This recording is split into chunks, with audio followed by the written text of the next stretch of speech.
Bonjour, moi c'est Adolphe Dagan. Nous avons ouvert Dagan African Market ici à Clarksville, Tennessee, et l'adresse c'est 1681 Fokembo Boulevard, Suite D, Clarksville, Tennessee, 37042, et nous vendons les produits africains et internationaux aussi, les produits internationaux. Et nous avons les habits, nous avons les nourritures, nous avons les produits, je dirais, pharmaceutiques et de beauté. Donc, nous avons aussi le website où vous pouvez commander, et c'est www.daganafricanmarket.com. So we're here as Dagan African Market that we opened in 2019 to promote African products. Here we have food, we have clothing, we have the different products like black soap or shea butters, everything. And we invite you guys to support us. The address is 1681 for Kembo Boulevard, Clarksville, Tennessee. 37042, and then we have the website we can ship to you wherever you are, and that is www.daganafricanmarket.com. So thank you, God bless you. Vous êtes à Lomé pour un court ou long séjour et êtes à la recherche d'un appartement idéal et confortable. La résidence Baza vous ouvre ses portes avec un accueil chaleureux. La résidence Baza vous propose à l'étage un appartement meublé de 2 chambres spacieuses et d'un grand salon WC-douche interne, d'une jolie cuisine, d'une très grande terrasse et d'une place des fêtes. Un salon bien aménagé à votre goût avec les meilleurs meubles, une table à manger et une télé-écran plasma de dernière génération. À la résidence Baza, passez votre séjour en toute quiétude dans cet appartement équipé de caméras de surveillance 24/24. Une voiture est également mise à votre disposition pour tous vos déplacements à un prix abordable.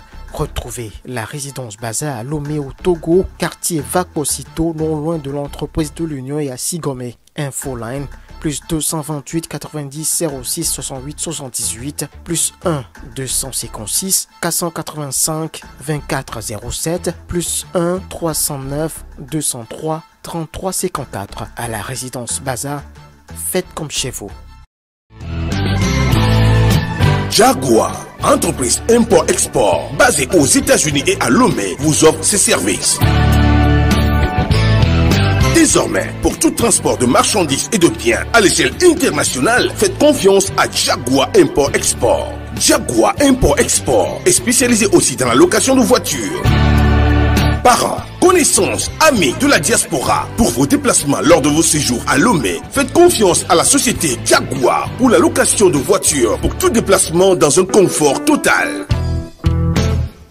Jaguar, ensemble pour la promotion de l'emploi et du développement de notre pays. Jaguar, un changement pour un avenir meilleur. La voix du peuple. La voix du peuple. La voix du peuple sur Radio Avou l'été. Merci de nous être fidèles sur Radio Canal K, sur Radio Avou l'été, la voix de la résistance du peuple togolais, et bienvenue dans la deuxième partie consacrée au débat citoyen sur la crise sociopolitique qui perdure depuis plusieurs années au Togo. L'opposition, par ses divergences, a-t-elle prêté le flanc à Faure Gnassingbé, qui est à son 4e mandat? Eh bien, nous ouvrons ce débat citoyen avec nos invités et nous accueillons en ligne depuis Lomé Dr Richard Tchindjo. Il est vice-président du parti politique Les Démocrates Socialistes Africains, DSA, et ce parti politique fut membre de la C14. Richard Tchindjo, bonsoir. Bonsoir Sylvain Amos, bonsoir aux auditeurs de la radio Avou l'été, bonsoir à nos frères et sœurs de la diaspora et au peuple togolais. Merci de nous accompagner en ligne depuis Lomé. Nous accueillons ici même dans la diaspora, à Belgique, nous accueillons Philippa Kokou-Amedodi. Bonsoir. Bonsoir Sylvain Amos, bonsoir aux Togolais de tous les horizons. Merci également de votre disponibilité. Et Philippe Amedodi, c'est un citoyen togolais engagé. Il organise de temps en temps, bien très souvent, des conférences débats pour mobiliser surtout la diaspora togolaise.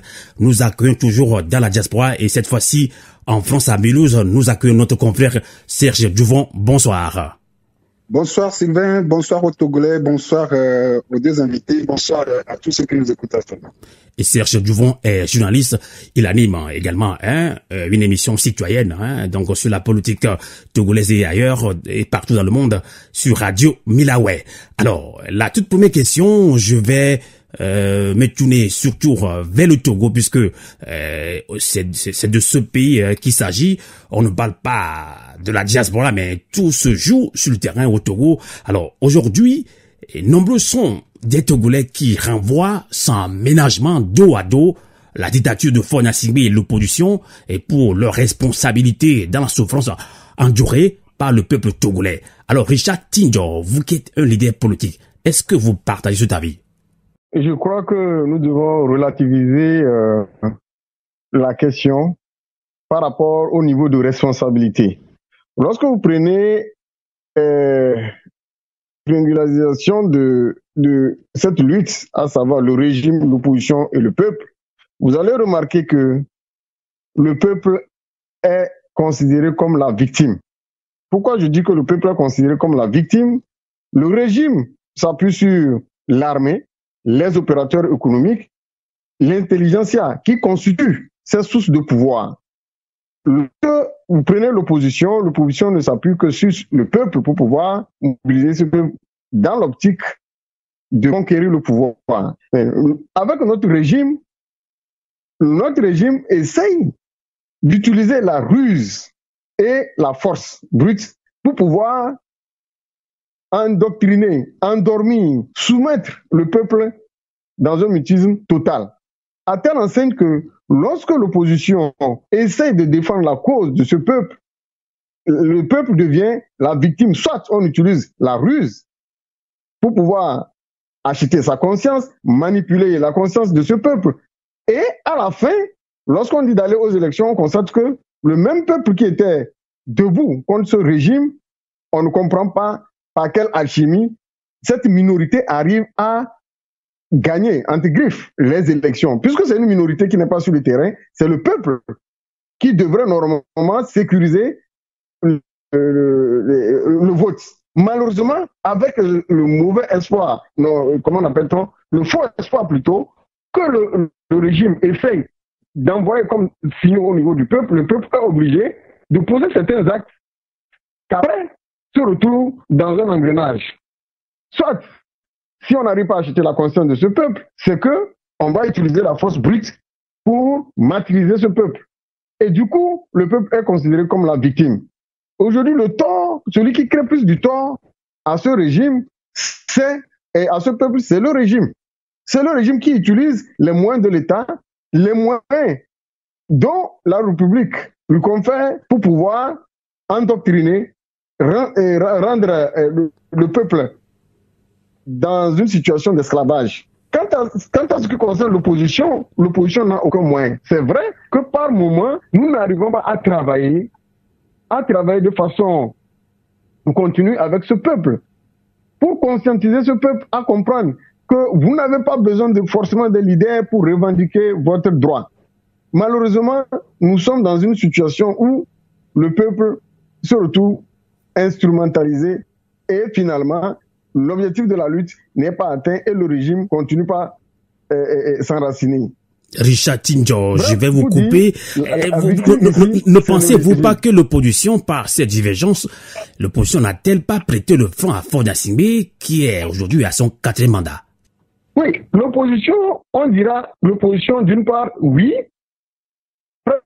à ce régime parce que par rapport à nos difficultés de collaboration, par rapport à nos luttes de chapelle, on ne peut que, le régime ne peut que exploiter cette faille-là pour se maintenir. Du coup, ce qui fait que parfois, le régime est obligé d'intoxiquer, d'envoyer de mauvais signaux au sein de l'opinion pour donner l'impression comme il n'y a pas de leader d'opposition qui peut diriger ce pays. Et finalement, les esprits faibles consomment cette façon de penser. Et du coup, lorsque l'opposition se bat pour orienter la lutte vers la libération de ce peuple, le peuple finalement se retrouve dans une situation un peu compliquée. Ce n'est pas l'opposition qui rend la situation difficile, qui rend le peuple dans une situation difficile, c'est plutôt le régime. utiliser la ruse et la force brute pour pouvoir se maintenir au pouvoir. En fait, c'est vrai que nous avons notre responsabilité en matière de travail sur le terrain parce que la plupart du temps, vous allez constater que c'est souvent à l'approche des élections que nous travaillons avec la population, que nous arrivons à organiser des meetings, ainsi de suite. Alors que pour gagner, c'est comme une école. C'est comme un examen. On devrait travailler de façon continue. On a compris. Ce qui, malheureusement, dans cette situation, on ne le fait pas. D'accord. On va voir si Philippe Médodi, je l'ai dit, il est en Belgique avec nous depuis Liège. Merci de votre disponibilité. Je le disais, Philippe Médodi est un citoyen togolais engagé dans ce combat que nous menons contre la dictature séquantaine de Faure Gnassingbé au Togo. Je le dis, Philippe Médodi organise très souvent des conférences, débats pour mobiliser la diaspora togolaise, y compris nos compatriotes au Togo, puisque de temps en temps il va aussi au Togo. On l'a vu tout récemment aux côtés de la DMK. Alors Philippe Médodi, vous avez suivi tout à l'heure Richard Tindior, qui est vice-président de DSA, un parti politique qui fut membre de la C14. Est-ce qu'il vous a convaincu, puisque de nos jours, nombreux sont des Togolais qui renvoient sans ménagement dos à dos la dictature et l'opposition pour leur responsabilité dans la souffrance endurée par le peuple togolais. Est-ce que Richard Tindior vous a convaincu, lui qui est un leader politique? Merci Sylvain pour l'occasion que il nous donne encore aujourd'hui de parler de ce pays qui nous tient à cœur. Je salue très amicalement Serge Ladouron et Richard Tindior. Richard qui, dans son développement, en tout cas vers la fin, a reconnu quand même que l'opposition a une part de responsabilité dans, je peux dire, dans l'enlisement de la crise politique au Togo. Et je salue cette lucidité, cette sincérité de la part de l'acteur politique qui est Richard. Je crois que renvoyer dos à dos l'opposition et les gouvernants ou le régime en place serait peut-être une erreur. Mais je citerai un exemple pour montrer jusqu'à quel point le Togolais peut un tout petit peu se tromper d'interlocuteur ou bien d'adversaire. Tout récemment, la semaine dernière, lorsque le maire Aboka a fait détruire les cabanons ou les conteneurs, comme on les appelle, le long des voies dans le Golfe 5, j'ai entendu un commerçant vraiment en pleurs qui disait, vous nous avez demandé, parlant de UNIR ou des maires d'UNIR, vous nous avez demandé de voter pour vous, on a voté pour vous. Voyez ce que vous nous faites. Quand est-ce que le Togolais va réfléchir?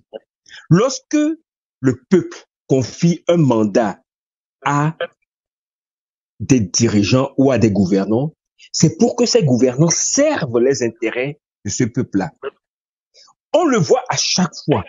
On vote les mêmes personnes. Ces mêmes personnes à qui vous votez vous oppriment et ignorent vos droits, vous martyrisent. Mais à chaque échéance, à chaque élection, vous votez encore pour eux. Qu'est-ce que le Togolais... Donc, Richard disait tout à l'heure que la population est manipulée. Bon, chez nous, il y a un proverbe qui dit que lorsque on est doté d'intelligence, ou bien la personne dotée d'intelligence ne se permet pas de trébucher au même endroit 2, 3 ou 4 fois. Il faudrait que les Togolais se réveillent. Sauf si les Togolais sont sous l'emprise et d'une maléfique qui fait qu'ils ont une voile devant les yeux. Pourquoi ne pas faire le bon choix? C'est vrai, on me dira, les choix sont faits, les bons choix sont faits, mais il y a également les manipulations de la vérité des urnes qui fait que souvent ce sont les vainqueurs qui sont proclamés, ce sont les vaincus qui sont proclamés vainqueurs par nos institutions. Donc, j'aimerais dire ceci pour terminer. On ne peut pas renvoyer dos à dos l'opposition et les gouvernants. Ce sont les gouvernants qui aujourd'hui ont les manettes, ont les pouvoirs de l'État, utilisent les ressources de l'État, malheureusement, contre le bien-être des populations. L'opposition, par contre, a raté à plusieurs reprises l'occasion de rallier le peuple à sa cause. Et la principale raison, ce qui perturbe le peuple le plus souvent, c'est la division. J'espère que dans le courant de ce débat, on va en parler. Ce sont les rivalités entre les leaders politiques. On va en parler tout à l'heure. Entre les militants qui posent problème. D'accord. Alors, on en reviendra. Exactement. Alors, Serge Djouvon, je le disais, il est journaliste à Radio Milawe. Vous avez suivi Dr Richard Tinjo, qui est vice-président de DSA, parti politique l'aide démocrate socialiste africain. DSA fut membre de la C14. Vous avez suivi également Philippe Amédodi sur... voilà, c'est la question fâche. On se pose la question. L'opposition, par ces divergences, a-t-elle prêté le flanc à Faure Gnassingbé, qui est à son 4e mandat? Vous savez, on peut pas faire la politique sur les réseaux sociaux, mais comment en est-on arrivé là? Pourquoi le peuple togolais, pas le peuple togolais, pourquoi des populations, des compatriotes disent que c'est l'opposition, entre guillemets, qui a vendu la lutte? Celui-ci a fait ça, ils ont pris de l'argent. Quelle est votre réaction là-dessus, Serge Djouvon? Ok, Sylvain, avant de répondre à ta question, je voudrais saluer la sagesse du docteur, j'oublie encore son nom, je voulais que vous me rappeliez le nom. Richard Tinjo. Richard Tinjo et de mon frère Amédodi. Sincèrement, vous êtes très intelligent et votre réaction m'a vraiment plu. Je voudrais, avant toute chose, vous dire que je veux parler un français terre à terre pour que les élèves même de la 4e puissent me comprendre. Lorsque aujourd'hui nous parlons de l'opposition, je pense que les gens confondent urine et règle. Lorsqu'on parle de l'opposition, c'est cette masse populaire qui va à l'encontre des gouvernements ou d'un régime ou voilà de ce qui existe et qui n'accepte pas. Voilà, je vais le dire de façon terre à terre. Donc l'opposition ne se résume pas aux partis politiques qui sont contre le gouvernement. L'opposition, c'est tout ce peuple qui aujourd'hui dit qu'il en a marre et qu'il ne veut plus du pouvoir épédiculique. Si nous disons que l'opposition a échoué, et que la première définition que je viens de donner de l'opposition vous convainc, alors c'est tout le peuple qui a échoué. On ne peut pas attribuer l'échec, n'est-ce pas, de cette marche que nous menons vers la libération aux leaders politiques ou bien aux partis politiques. C'est l'inconstance de notre peuple, de nous-mêmes, qui nous pousse à donner le flanc à ce régime de nous battre à tout. Maintenant, dire que c'est la faute au peuple, je dis mais non, nous n'avons pas les moyens. Nous n'avons pas les moyens. C'est pourquoi je partage au prime abord ce que Amédodi a dit. Nous n'avons pas les moyens. C'est parce que justement, le pouvoir utilise ce qu'on appelle le state apparatus, l'appareil idéologique de l'État, pour pouvoir nous assujettir. Maintenant, il reste au peuple de donner le plein pouvoir aux partis politiques. Mais Serge Djouvon, le peuple répond toujours quand l'opposition lance un appel. Le peuple est toujours là. Non, j'ai bien dit que lorsque nous parlons de l'opposition, ça ne se résume pas aux partis politiques de l'opposition. D'accord. Si vous êtes d'accord avec moi, alors là, je peux évoluer dans mon raisonnement. Allez-y. Parce que si nous disons que l'opposition se résume aux partis politiques de l'opposition, ça voudrait dire que nous qui ne sommes pas des partis politiques de l'opposition, nous ne sommes pas des opposants. On est tous des opposants. Tous ceux-là qui sont contre le régime sont des opposants. Et donc, quand on parle de l'échec nous englobe tous. Alors, il nous revient de nous mettre ensemble, comme l'a dit tout de suite mon frère Amédodi, pour qu'on puisse redonner une autre ambiance, une autre vision, une autre forme à la lutte, afin qu'on puisse évoluer. Dire que c'est les partis de l'opposition qui ont échoué, je dis non. C'est le régime en place qui est plus fort que nous. Maintenant, pour pouvoir y arriver, il faudrait que nous soyons soudés. Je ne vais pas beaucoup parler. Je pense que les enfants et tous ceux qui nous écoutent aujourd'hui comprennent là où je voudrais en venir. D'accord. Voilà. Alors, en gros, et pour parler sans langue de bois, ce n'est pas l'opposition, dont certains compatriotes sont sur les réseaux sociaux du matin au soir, ils crient l'opposition a pris de l'argent, l'opposition a vendu la lutte, celui-ci a fait ça, c'est l'opposition qui a fait ceci. Donc pour nos trois invités, donc il faut plutôt pointer du doigt le pouvoir de Faure Gnassingbé, le pouvoir séquentenaire de Faure Gnassingbé qui opprime le peuple togolais depuis des années. Alors, mais bon, on va aussi parler de l'opposition quand même, parce que ce sont les leaders qui ont pris le devant de cette lutte dès le 50 octobre 90. Alors, Richard Tinjo, vous étant quand même jeune, le 50 octobre vous a aussi marqué. Alors, comment en est-on arrivé à ce constat? Pourquoi parle-t-on de l'opposition? Pourquoi dit-on que l'opposition, par ses divergences, a-t-elle prêté le front à Faure Gnassingbé qui a son 4e mandat? Oui, on est arrivé à cette division parce que chacun se croit plus fort devant une force cinquantenaire. Or, le régime RPT uni tel qu'il est, aucun parti politique seul ne peut le déboulonner. Aucun parti politique seul ne peut mobiliser le peuple et faire tomber ce régime si ce n'est pas de se mettre ensemble et d'accepter nos différences. Donc vous reconnaissez que même au sein vous étiez membre de la C14, ce n'est pas le peuple togolais qui a divisé la C14, c'est vous les leaders d'abord.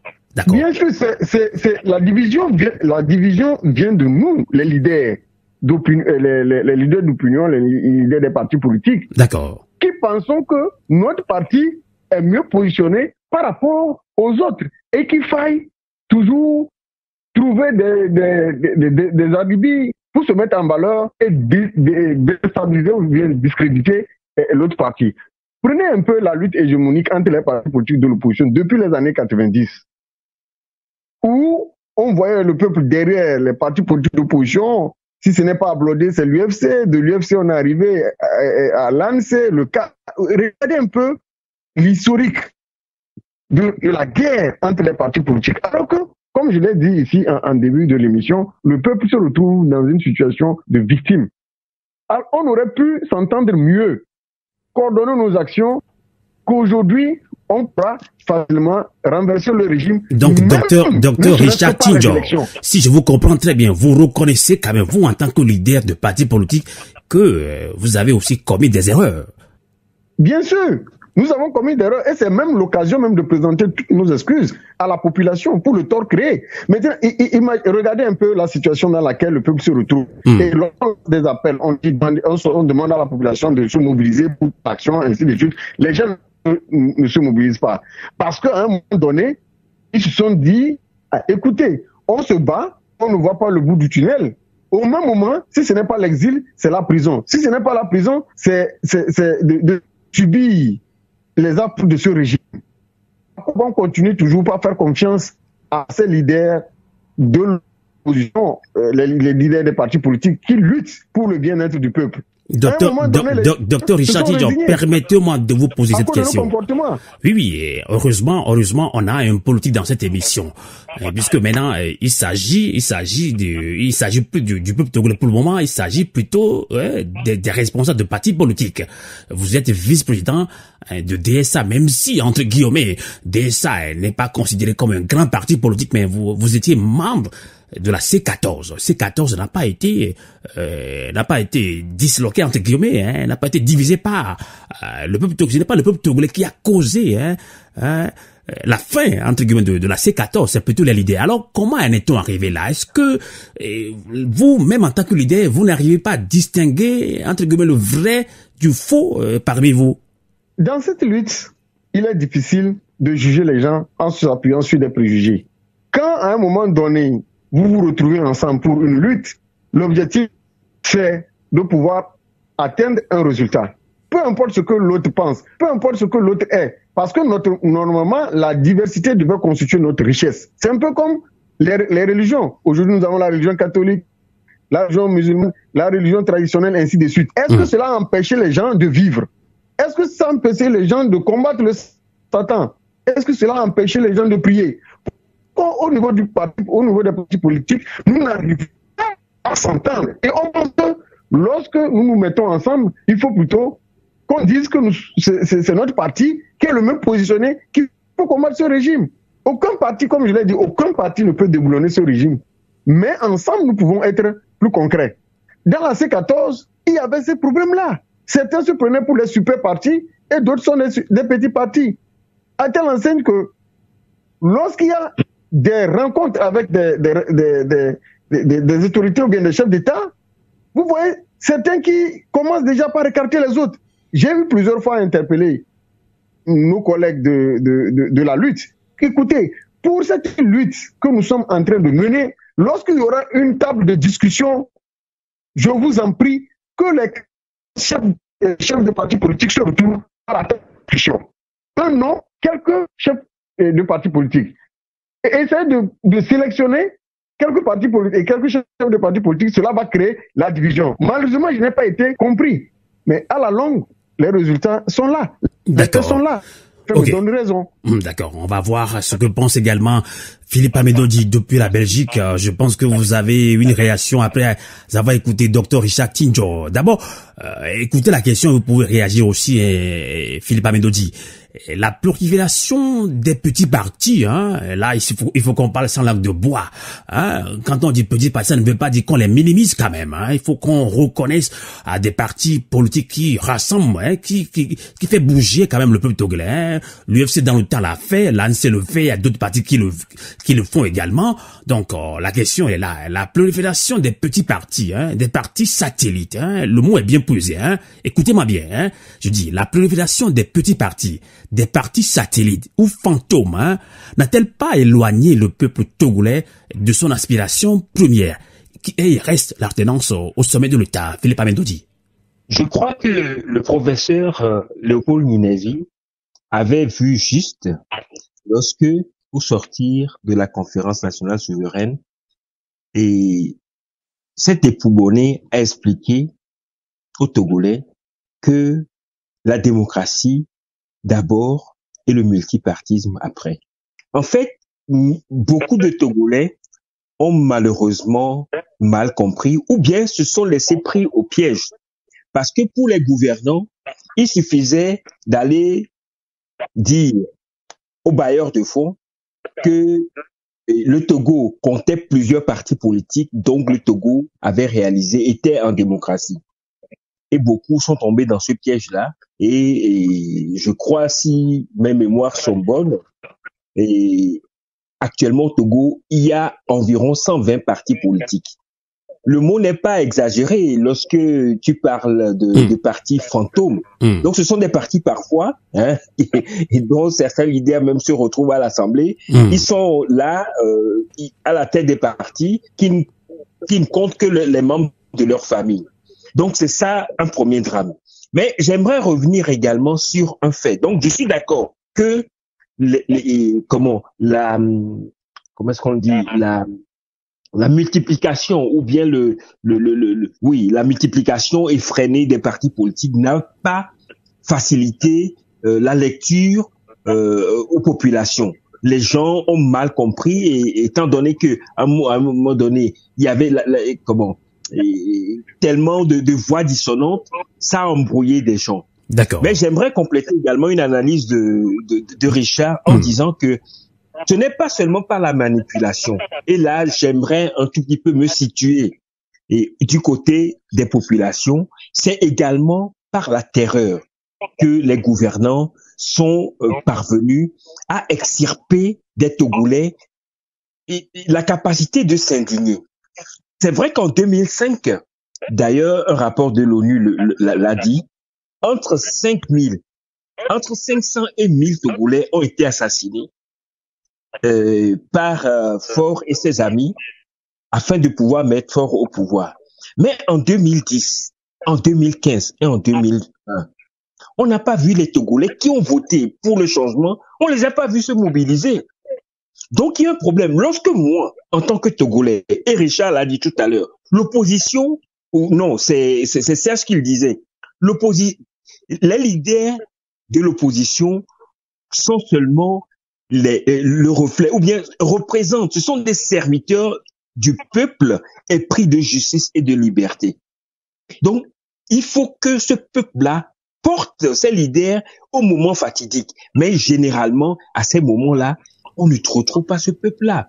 Bon, martyrisé, c'est vrai, mis en prison, tu l'as dit tout à l'heure, pas plus tard que la semaine dernière, on a appris que les prisonniers subissent des tortures, Mouta Wakilou, l'ancien représentant du PNP et Akpalimé a été assassiné.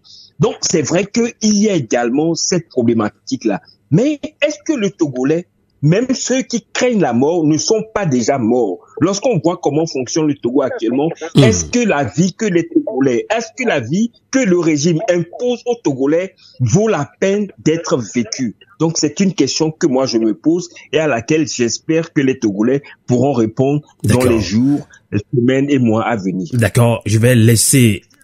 J'aimerais même terminer par 30 ça. secondes. J'aimerais terminer par ça. Lorsque je disais que les Togolais, nous avons même un problème d'incapacité à s'indigner. Regardez la semaine dernière comment l'inspecteur Abiyou a été victime d'abus de pouvoir et d'autorité de la part du ministre Koko. On va revenir sur ce cas. Dans la deuxième partie de ce débat, on va s'adresser au peuple togolais. Mais avant cela, je vais aussi laisser réagir Serge Djouvon qui nous accompagne également dans ce débat citoyen depuis Mulhouse. Et je le dis, il est journaliste à Radio Milaoué. Nous allons le faire. C'est ce que nous faisons actuellement. Nous allons chercher des solutions, des voies et moyens pour sortir le Togo de l'ornière. Et alors, Serge Djouvon, vous avez suivi tout à l'heure Richard Tindor, Dr Richard Tindor depuis Lomé, Philippe Amendodi depuis la Belgique. La question revient tout le temps, la prolifération des petits partis, des partis satellites ou fantômes, n'a-t-elle pas éloigné le peuple togolais de son aspiration première qui est et reste l'alternance au sommet de l'État? Vous pensez vraiment que quand on multiplie les partis politiques, est-ce que ça n'a pas aussi créé du tort à ce combat? Ok, avant de répondre à cette question, je donne déjà d'abord raison au docteur Tindjo par rapport à sa réponse relative à la prolifération des partis politiques, de même pas mon frère Amedodji. Mais je voudrais souligner quelque chose qui me tient vraiment à cœur. Je veux toujours le répéter. Quand nous allons toujours attribuer, n'est-ce pas, les causes de l'échec de ce combat aux partis politiques, je dis que nous sommes en tort. Je veux toucher du doigt un fait. En 1919, juste au lendemain de la conférence de Versailles, vous allez constater qu'au Togo, il y avait eu déjà de petits mouvements en gestation. Après l'échec de la conférence de désarmement de 1925, les Togolais, en tout cas nos grands-pères, ont déjà commencé à lutter contre le colon. D'accord? Avant de placer devant les gens comme Piam Piam, les gens comme Suvanus, les gens comme De Brousse et autres là, devant la lutte. On ne peut pas dire que ceux-là n'avaient pas connu d'échec. Ils ont connu d'échec en échec, ils allaient d'échec en échec. Mais le peuple était un peuple solidaire derrière ces leaders-là. Quel que soit ce qui arrive, le peuple les soutenait. Ils envoient eux-mêmes, je parle du peuple, envoient ces leaders-là négocier avec les colons en leur nom. Mais aujourd'hui, ce qui se passe, c'est que quand on entend au Togo qu'un leader est parti parler avec M. Fogna-Simbe ou avec un président, déjà c'est un vendu.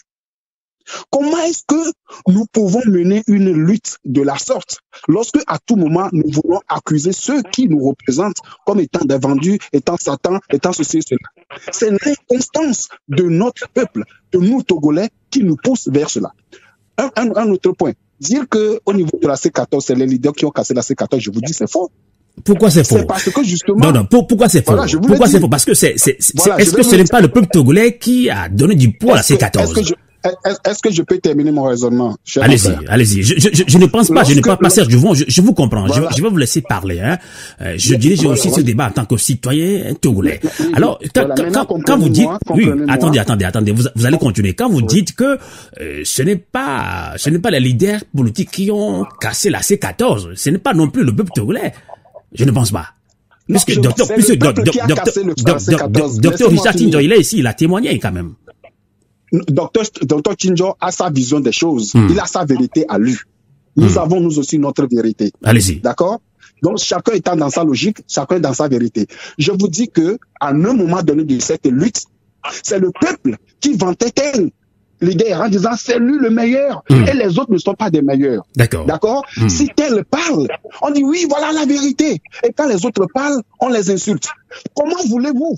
Ah, d'accord. Comment voulez-vous? Donc pour vous, Serge Duvon, le peuple togolais a contribué indirectement à la fin de la C14. Pas indirectement, directement. En tout cas, je ne pense pas. Je vais voir si... Attendez. Philippe Amedodji, est-ce que vous êtes d'accord? Est-ce que je peux finir? Vous allez finir. Vous allez finir. On va revenir sur ce point. On va revenir sur ce point. Philippe Amedodji, est-ce que vous êtes d'accord sur ce point avec Serge Duvon, qui pense que le peuple togolais a contribué directement à la fin de la C14? Sylvain, lorsqu'on voit, surtout sur les réseaux sociaux, comment la façon dont les militants ou sympathisants de différents partis politiques s'opposent, s'insultent, s'invectivent, se démontent, je crois que Serge a raison. D'accord. Sylvain. Lorsque on n'est pas solide, lorsque on manque de repères, on est vite déstabilisé. D'accord. Et de voir ce que le cafouillage, le bordel, les discussions de caniveau qui se passent sur les réseaux sociaux. D'accord. On va rester là. Malheureusement. Voilà. D'accord. Je crois que là, je donne raison à Serge. Alors, Serge Duvon, continuez. Allez-y. Voilà. Alors, je n'en veux pour preuve. Je ne connais pas la date, mais je me souviens que il y avait eu une manifestation de la C14 où M. Tipi Atchadam avait décidé de se retrouver au niveau de 2 lions à Guenivé. Et les autres leaders étaient obligés de se recoqueviller à Lomé. Qu'est-ce que le peuple a fait? Les gens ont quitté, n'est-ce pas, Lomé, pour aller applaudir M. Tipi Atchadam à Guenivé, laissant les 13 leaders, n'est-ce pas, à Lomé. Qu'est-ce que ça voudrait dire? Ça voudrait dire que le détenteur de la vérité, le porte-flambeau de la lutte, le libérateur ou le messie aujourd'hui, ce n'est plus les autres, mais c'est monsieur Tipi Atchadam. Comment est-ce que Tipi Atchadam va se sentir? Il va se sentir monsieur le libérateur, monsieur le Dieu, monsieur le créateur, monsieur a tout fait. D'emblée, tout doit se reposer sur ses épaules. Vous pensez que c'est monsieur Tipi Atchadam même qui s'est mis là? Non. C'est ce peuple qui ne comprend pas, n'est-ce pas? D'accord. La philosophie de la lutte qui l'a amené là. Donc vous ne pouvez pas dire que le peuple n'a rien à voir. C'est le peuple qui a cassé la lutte. Donc il faudrait que nous Togolais nous prenions nos responsabilités. Donc la division, la division au sein même de l'opposition, ça ne vous dit rien. Je vous dis que c'est le peuple qui crée cela. C'est le peuple qui fait ses leaders. D'accord? Par exemple, on suppose que les gens de l'ANC vont dire oui, monsieur Jean-Pierre Fabre, c'est notre idole. Et au niveau de DSA, monsieur Dangon, si c'est pas Dangon, ce n'est pas, voilà, Targon, autant pour moi, ce n'est pas l'autre. Mais qui est-ce qui dit ça? Est-ce que c'est Targon ou bien c'est Jean-Pierre Fabre? Ok. D'accord. Est-ce que c'est Tipi qui dit ça? D'accord. C'est le peuple qui le fait. On comprend maintenant. Donc, à ce moment-là, moi, je nous convie à nous ressaisir sitôt.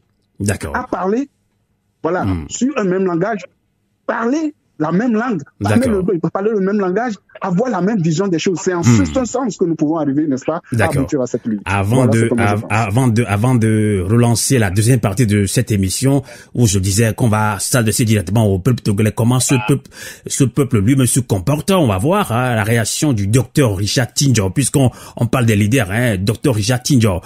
Je dis, vous êtes vice-président de DSA qui fut membre de la C14, on parlait justement de pourquoi la C14 a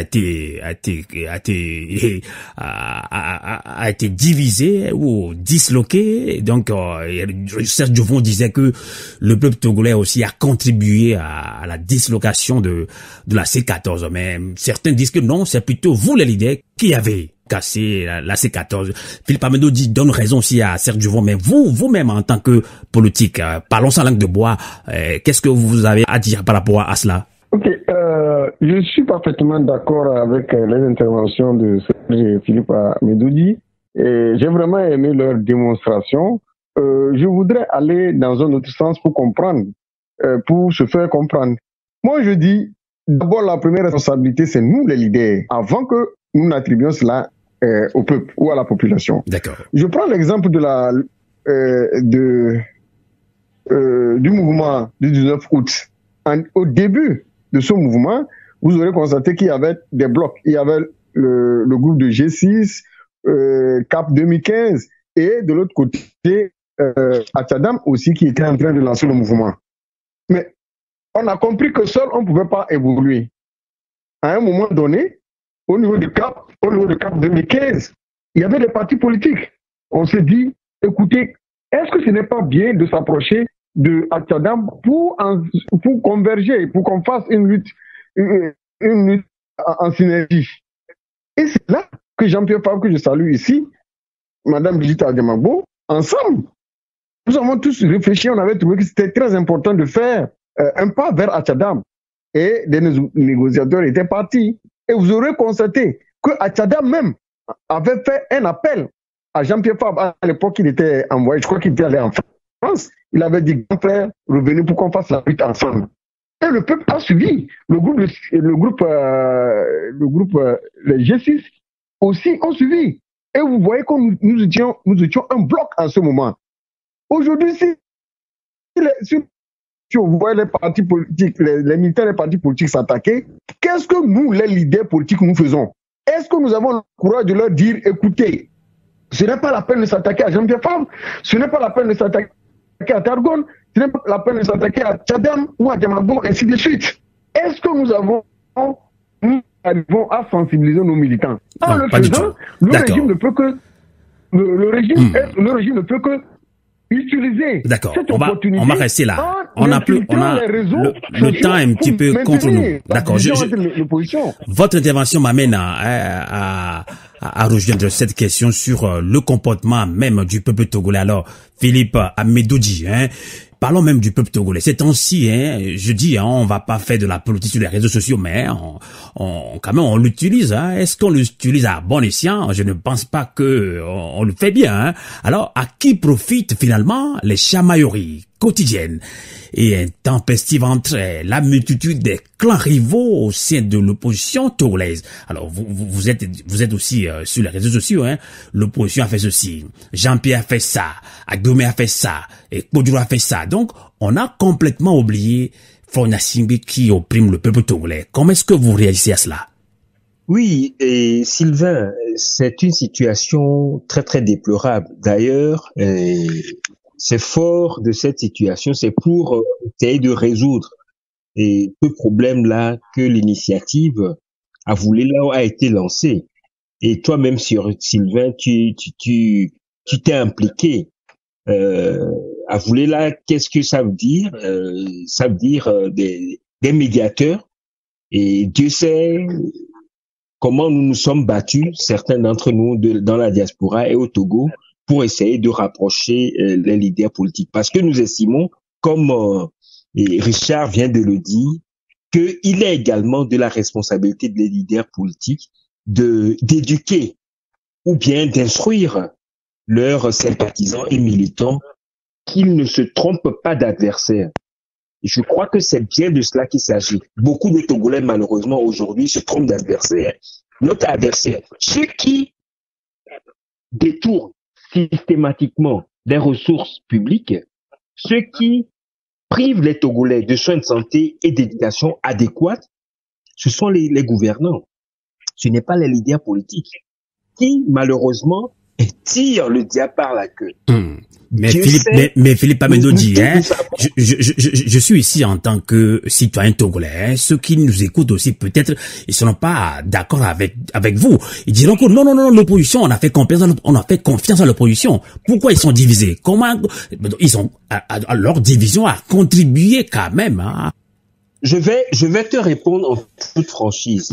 Humains que nous sommes, nous aimons ou nous cherchons souvent rejeter la responsabilité de l'échec sur autrui. Donc, lorsque on a parlé tout à l'heure de la dislocation, et le terme n'est pas exagéré, de la C14. Qu'est-ce qui s'est passé? Avec un peu de recul, il y a eu manifestement, à un moment donné, une erreur une erreur de décision ou bien une erreur d'appréciation. La C14 a accepté de surseoir aux manifestations pour aller au dialogue.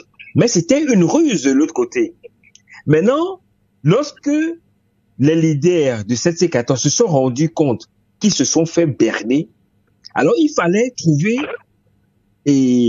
un bouc émissaire.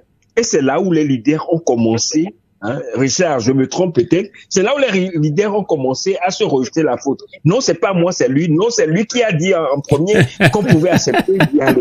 D'accord. Donc, je crois que c'est un phénomène humain. Vraiment. C'est un phénomène humain. Mais il faudrait que... Docteur Richard Tidjo, vous êtes témoin là. Est-ce que vous donnez raison à Philippe Amedodi? 30 secondes. Sylvain, laissez-le répondre. Philippe Amedodi, vous allez revenir. S'il te plaît, 30 secondes, allez-y, docteur Richard Tidjo. Ok, en fait, c'est une question de vision. Moi, je dirais que c'est une question de vision. Au sein de la C14, il y avait deux tendances. Il y avait ceux qui voulaient que nous continuions les manifestations et à la fin, il faut aller vers les élections. Par contre, il y avait une autre tendance qui voudrait qu'on continue les manifestations et c'est pas la rue qu'on pouvait déboulonner, on pouvait dégager ce régime. Donc, les deux positions étaient difficilement conciliables. Je pense qu'à l'époque, l'ANC voulait qu'on continue les manifestations, selon nos informations.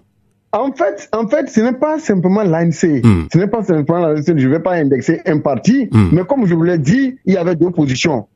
Soit on continue la manifestation tout en négociant, ce qui devrait être une pression pour le régime d'accepter un certain nombre de points pour que nous puissions à la fin aller aux élections dans de bonnes conditions. Mais au même moment, il y avait une autre tendance qui se disait les élections n'ont rien apporté dans ce pays, ce n'est pas la peine d'aller à la négociation, de discuter, c'est de continuer par manifestation de rue jusqu'à ce que le régime nous tombe. Alors que nous oublions une chose, le régime, comme je l'ai dit en début, a à sa disposition l'armée, les opérateurs économiques, l'intelligentsia, qui va développer des stratégies. Voilà les stratégies que vous devez utiliser pour endormir ce peuple. Voilà les stratégies que vous allez utiliser pour diviser l'opposition. Les opérateurs économiques craignant leur affaire sont obligés d'injecter des fonds pour que les fonds soient utilisés. L'armée, lorsque vous vous mettez à manifester, vous n'avez pas... Il y a la question d'équilibre des forces, il y a un déséquilibre des forces. L'armée va intervenir pour dire je essaie d'assurer la sécurité des biens et des personnes. Du coup, il y a des milices qui s'infiltrent et parfois on n'arrive pas à les dégager. Vous avez vu ce qui s'est passé lors des manifestations, des milices qui traînaient avec des machettes devant les forces de l'ordre, mais n'ont pas pu les maîtriser. Par contre, s'il fallait matraquer les manifestations, c'était plus facile. Donc, à un moment donné, il faut comprendre que c'est la tendance, les deux positions qui ne se conciliaient pas, qui a prêté le flanc à ce que le régime puisse exploiter cette opportunité pour diviser davantage les leaders d'opposition. Philippe Amedodi, désolé. Et ensuite, utiliser les journalistes pour maintenir le statu quo. Philippe Amedodi, désolé, je vous ai coupé entre temps. Allez-y. Non, c'est juste pour confirmer ce que Richard vient de dire. Le problème, ce qui s'est passé lorsqu'on prend un peu de recul, c'est un problème, je dis, c'est un comportement humain. Et il vaut mieux attribuer l'échec à autrui et s'attribuer soi-même la réussite. C'est ce qui s'est passé. Il faudrait que nous puissions avoir, nous, population, et l'indulgence de comprendre cela. Et il faut que nos leaders également comprennent que reconnaître une faute, reconnaître une erreur d'appréciation n'est pas un drame. N'est pas une faiblesse. Donc, quand même. Le problème de faute n'est pas une faiblesse. Tout le monde qui peut dire qu'une journée ne commet jamais d'erreur. Voilà. Tout le monde peut en commettre. Ce qu'il faudrait faire, le problème des Togolais, du peuple togolais, c'est la déification. C'est que nous cherchons à avoir en nos leaders des dieux ou des demi-dieux. Il faudrait que nous puissions nous libérer, nous affranchir de ce problème-là. Je te donne la parole pour conclure ce débat. Je ne te coupe pas. Ce sont des hommes comme nous. Exactement. Il faudrait que nous acceptions que nos leaders puissent également se tromper. D'accord. Comme nous-mêmes nous trompons. Exactement. Alors, on va conclure ce débat. Hein. Je laisserai chacun de développer ce qu'il a à dire. Hein. Vous aurez le temps, vous aurez suffisamment du temps, ça c'est clair. On a encore maximum 10 minutes, je pense. Alors, Serge Djouvon, on va conclure ce débat. Alors, on va parler au peuple togolais. Vous n'êtes pas sans savoir que depuis presque 2 ans, on s'insulte sur les réseaux sociaux, on accuse celui-ci a pris de l'argent, l'opposition a fait ceci, l'opposition. Je l'ai dit, hein, Faure Gnassingbé, lui, on l'a carrément oublié. Hein. Alors vous dites que oui, l'opposition a fait de son mieux. Ce n'est pas l'opposition, ce n'est pas sa faute. Donc vous dites que oui, on doit aussi parler à ce peuple-là qui doit avoir un esprit de discernement. Alors, comment y arriver à cela? Comment peut-on y arriver quand on s'insulte, quand on utilise WhatsApp comme si, voilà, blablabla, du matin au soir? Que direz-vous pour conclure ce débat? Non, moi, je ne vais pas tout de suite conclure. Je vais revenir vers le docteur Richard. Et conclure après. Le docteur a dit quelque chose, voilà, qui est très important. Écoutez, au sein de la C14, quand le clivage a commencé, il y en a qui ont été accusés d'avoir pris 30 millions d'ici, voilà, chez un président ou ceci, cela. Moi, la question que je voudrais poser au docteur Richard, qu'est-ce que les autres formations politiques ont fait pour pouvoir dédouaner l'accusé? Rien. Tout le monde s'était voutré dans un silence qui ne dit pas son nom. Comme quoi, quand on accuse l'autre, on peut facilement le détruire. D'accord. Alors que l'opposition, c'est-à-dire les partis de l'opposition qui sont regroupés dans la C14, portent en son sein le germe de sa propre destruction. Pourquoi? Parce que justement, quand au sein de la C14, on dénigre un leader, de façon solidaire, on ne va pas à l'encontre de ce qui est sorti de la bouche, n'est-ce pas, de celui qui dénigre. N'est-ce pas? On se vautre dans un silence qui ne dit pas son nom. Le point 2, c'est que si je dis que ce qui se passe, c'est le peuple aussi qui est responsable, et que pendant les campagnes électorales, vous allez voir nos jeunes frères, nos jeunes sœurs, nos mamans dire « nous mangeons ici et nous votons là-bas ». Donc, vous allez les voir sur les voitures, porter les tricots de UNI pour aller battre campagne pour le parti qui vous opprime. Après, vous allez nous dire que dans les urnes, vous voulez battre UNI. Comment ça se fait? Alors, si on doit parler de quelqu'un qui est corrompu, c'est le peuple qui est corrompu le premier. Alors, si ce même peuple doit ou bien pointer du doigt les leaders en disant que les leaders sont corrompus, je dis c'est faux. C'est le peuple qui est corrompu, qui mange ici pour voter là-bas. Alors, il faudrait que le peuple se conscientise. Maintenant, accuser un leader qu'il a pris de l'argent, qu'il est Judas, qu'il est ceci, il faudrait que ceux qui sont à l'origine de ces genres de choses arrêtent cela. Et moi, je ne suis pas membre d'un parti politique, je vais le dire directement. Ce qui s'était passé depuis 2020 jusqu'à aujourd'hui, moi, je vais le dire, même je n'ai pas été d'accord avec mon grand-père Odro, avec tout le respect que je lui dois. Donc, moi, je sais qu'il va m'écouter aujourd'hui. Il est temps à ce qu'il parle pour que tout ce que nous rencontrons aujourd'hui sur les réseaux sociaux, comme je le dis, je vais parler pour qu'un événement de la 4e puisse me suivre. Tout ce que nous rencontrons aujourd'hui sur les réseaux sociaux, pour tout cela s'arrête. Et vous n'avez rien à dire à Jean-Pierre Fabre? Parce qu'il y a Jean-Pierre Fabre, il y a Gbome Kodjo, il y a... Je n'ai pas encore fini. Allez-y. J'invite monsieur Jean-Pierre Fabre, d'accord, qui se dit diffamé, d'accord, de comprendre que dans la vie, si tu es leader, chez nous, on dit en effet, ça voudrait dire que tu dois te considérer comme un déportoir. Tout le monde peut t'insulter. Mais la vision que tu as, tu dois lutter pour l'atteindre.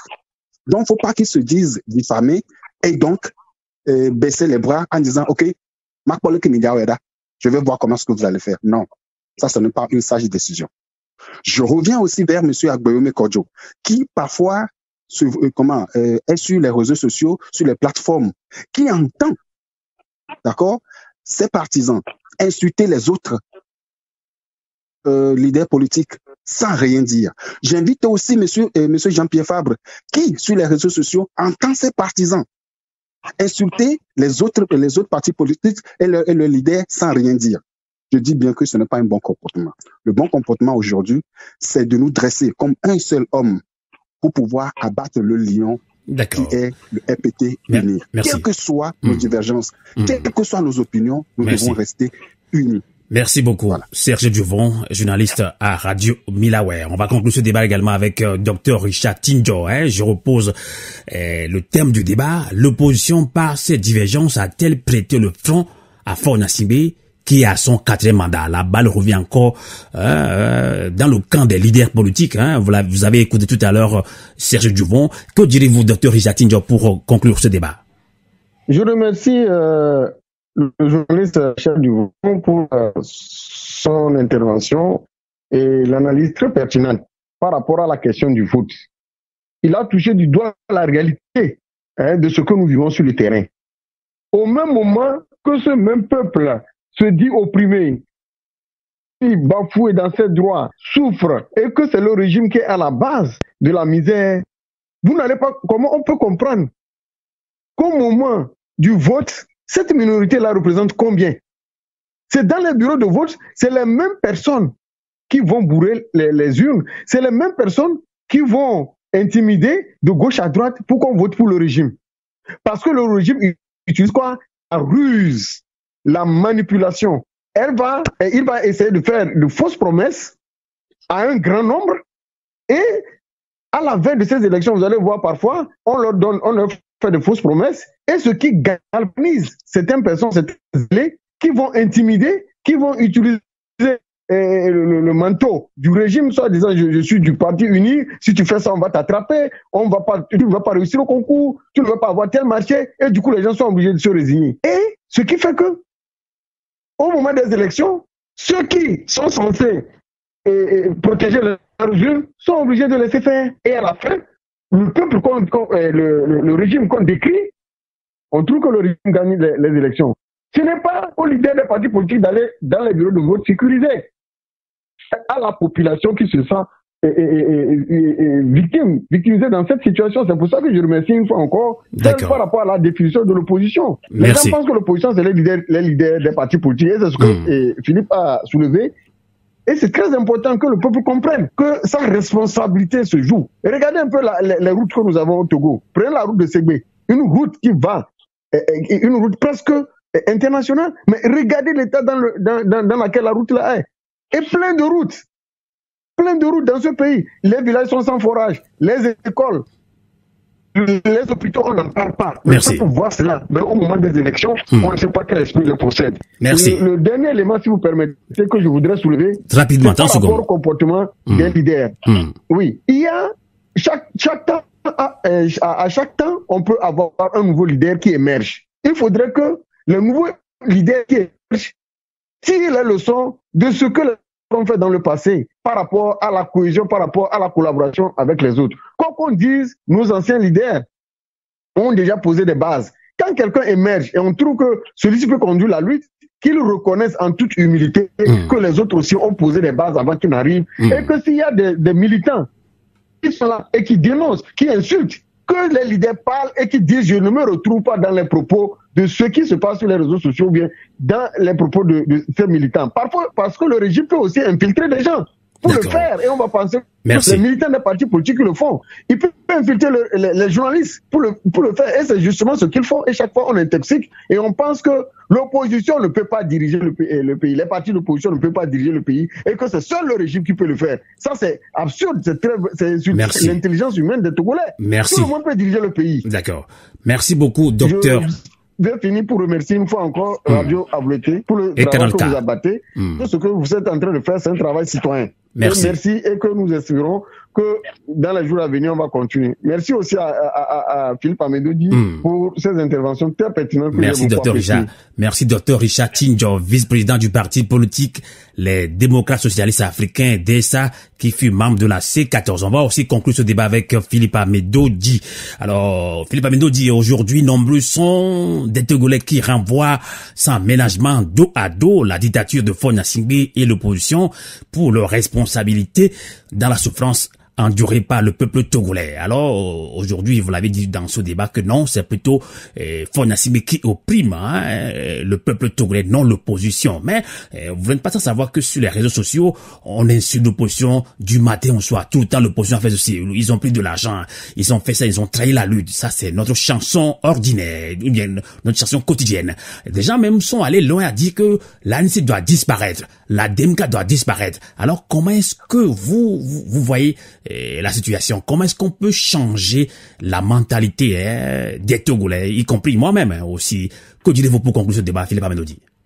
Oui, et en conclusion, et pour essayer de répondre aux dernières questions que tu viens de poser, moi, j'aimerais distribuer un carton rouge et un carton vert.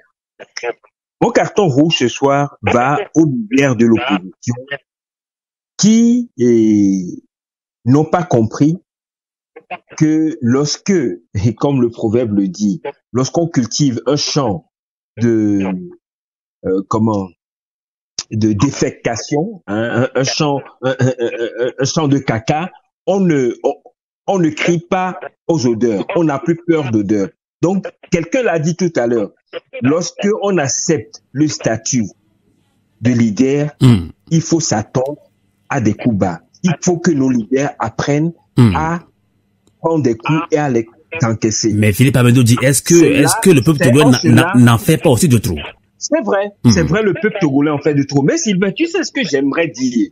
De sources dignes de foi, le RPT UNIR a infiltré les partisans et sympathisants de l'opposition. Il faudrait que nous prenions conscience de cela et que nous sachions à quoi et à qui, comment réagir.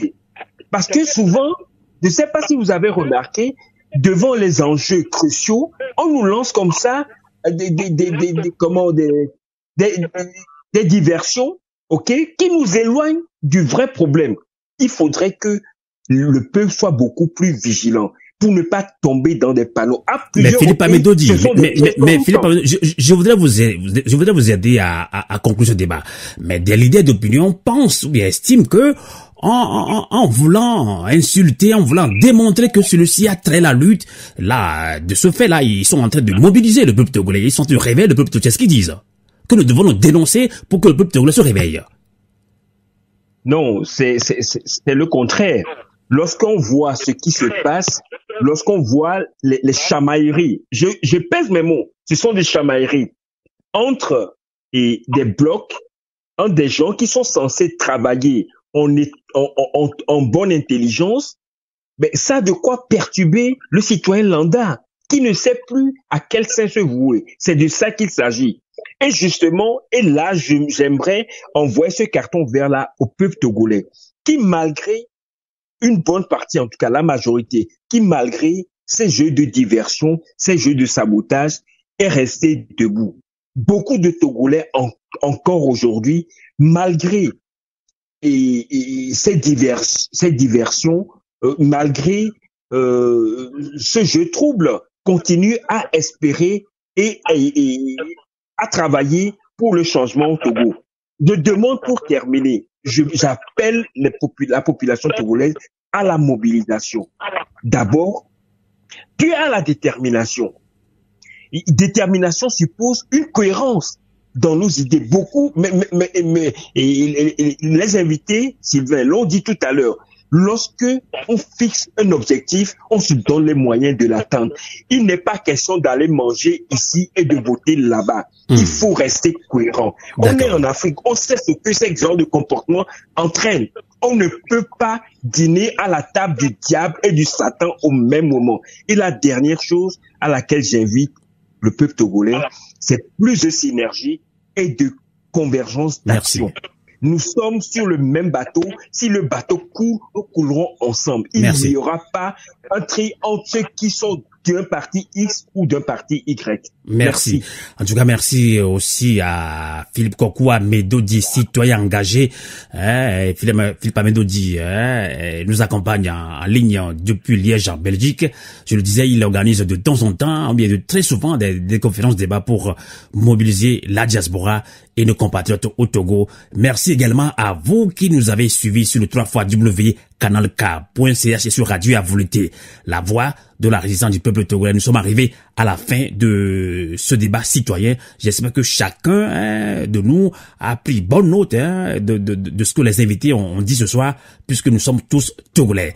Et on ne peut finir cette émission, mais ce débat, par cette citation, ou bien par cet enseignement de Feu Thomas Sankara qui nous disait « L'esclave qui n'est pas capable d'assumer sa révolte ne mérite pas que l'on s'apitoie sur son sort.